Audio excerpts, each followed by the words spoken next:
Okay. Thank you, Corinne. President Biden has said a possible endorsement by Taylor Swift is classified. How disappointed is he that she is telling people to vote, but not for him? Going to be very careful. We're talking about 2024. So I can't comment on what Taylor Swift is saying or not saying. I have no idea. I've not seen those statements. And I'll just leave it there. Okay. Be mindful.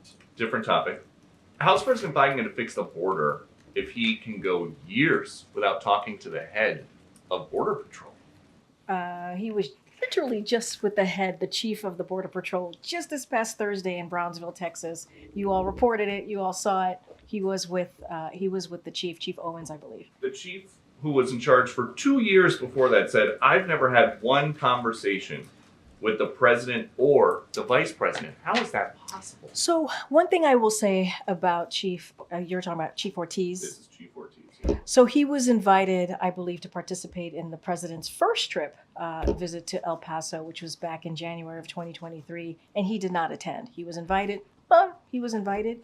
He did not attend. What I can say is that you saw the president with the present chief, which I think is important because we are dealing with challenges at the border, because the president has make that a priority, worked with the Senate in a bipartisan way to come up with a way to move forward on the border on immigration. Republicans rejected it because of what the former president, Donald Trump, told them to do. He told them to reject that proposal. So the president is going to continue to be steadfast, focus on an issue that majority of the American people care about, which is the border. Let's not forget, if that policy had went into law, it would have been the toughest and the fairest bipartisan border security agreement in decades. And last one, yeah. Will President Biden publicly address Laken Riley's murder, allegedly at the hands of an illegal immigrant who was released by law enforcement multiple times on Thursday night? I know he's got a statement, but what about at the State of the Union? Look, this is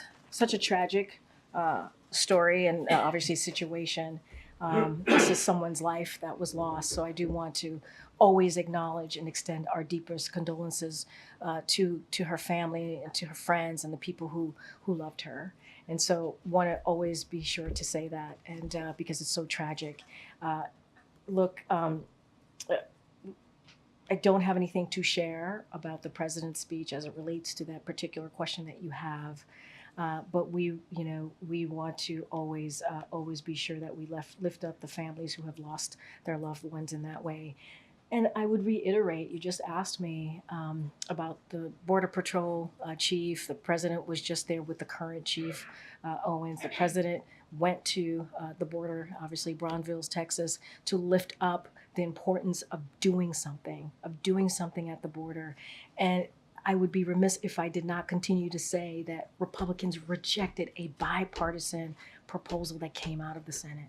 And so if they truly, truly cared about what was going on at the border, if they truly cared about this immigration policies and trying to fix that, trying to move forward in a way where we have a tough and fair law, they would work with us on it. They wouldn't listen to the former president, who is clearly telling Republicans to reject it for his own political gain. And that's shameful. That's truly shameful.